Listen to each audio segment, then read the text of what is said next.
Our second and final day in Luxor began with one of my favorite things in the world: horses.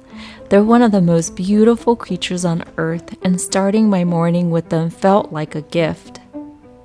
Before the city had fully awakened, we headed out for a morning jog around our resort along the Nile River.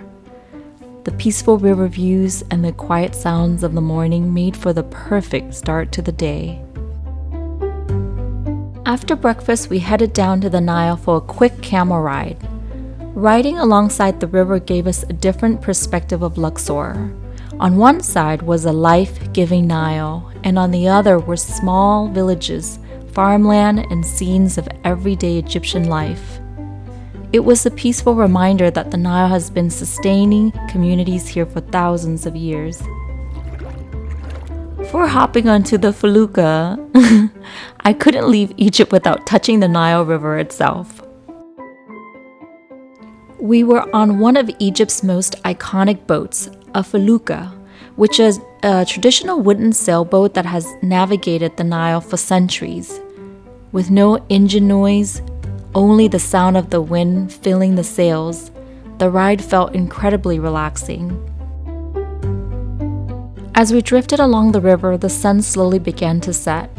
Having already experienced a sunset in Aswan, I wasn't sure what to expect. But Luxor offered something entirely different.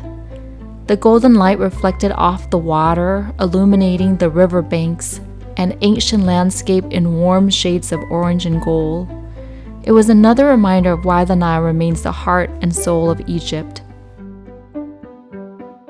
As darkness fell, we made our way to our final major stop in Luxor, the magnificent Luxor Temple.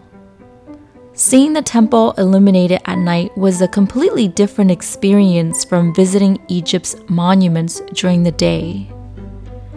Massive statues, towering columns, and ancient carvings glowed under carefully placed lights, creating an atmosphere that felt both mysterious and magical. One of the most fascinating parts of Luxor Temple is seeing how it evolved over thousands of years.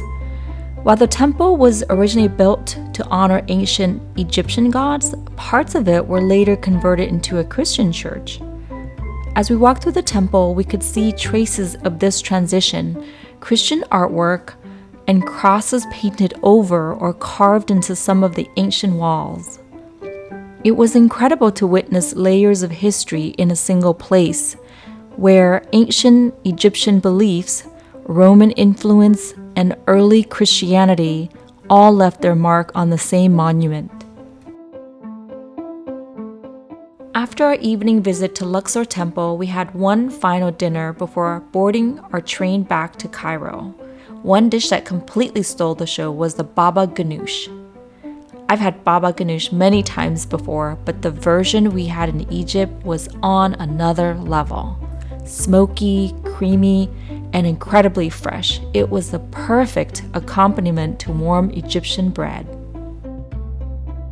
If you enjoyed following along on this journey through Egypt, be sure to like this video, subscribe to our channel, and leave a comment below letting us know which part of Luxor you would most like to visit. And as always, thank you for traveling with us. We'll see you in the next adventure.